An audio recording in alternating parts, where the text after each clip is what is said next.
দেখো কই মাছগুলোকে ভেজে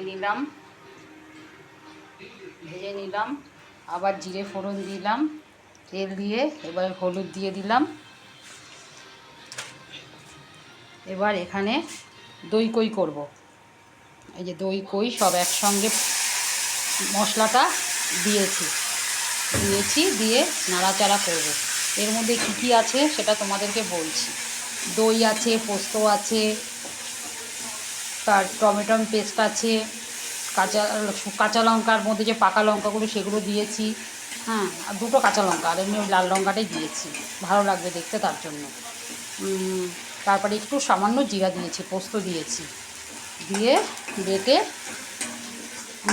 মিক্সিতে পেস্ট করে নিয়েছি, করে তারপর এটাকে নাড়াচাড়া করে দই কইটাকে এইভাবে করবে। এবার মশলাটা আমার হয়ে গেছে, কিন্তু মশলাটা বেশি পোড়াবেন না, বেশি পড়লে তেতো তো ভাব লাগবে, কারণ দই আছে, পোস্ত আছে, একটু জিরে ফিরে সব দিয়েছি, তো সব রকমের জিনিস আছে, হয়ে গেছে আমার।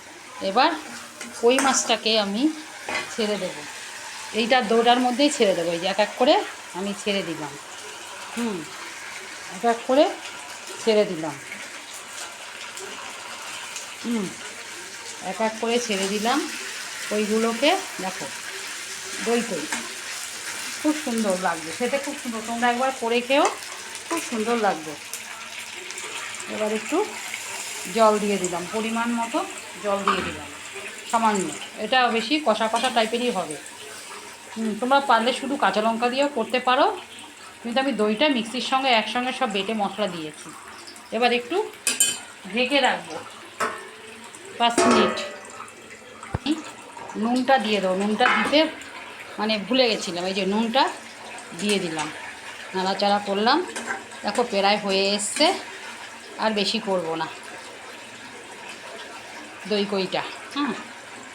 দই কইটা আর 2-3 মিনিট ঢাকা দিয়ে রাখবো। আর এই 3টে আলু দিয়ে ঝোল করবে, 3টে বড় 3টে। এই যে হয়ে গেছে, দেখো কত সুন্দর হয়েছে, কত বড় না, কত সুন্দর হয়েছে, দেখো কত সুন্দর হয়েছে দই কইটা, দেখেছো তো, হেভি হয়েছে। এইভাবে তোমরা বন্ধুরা, এইভাবে তোমরা দই কই এইভাবে করবে।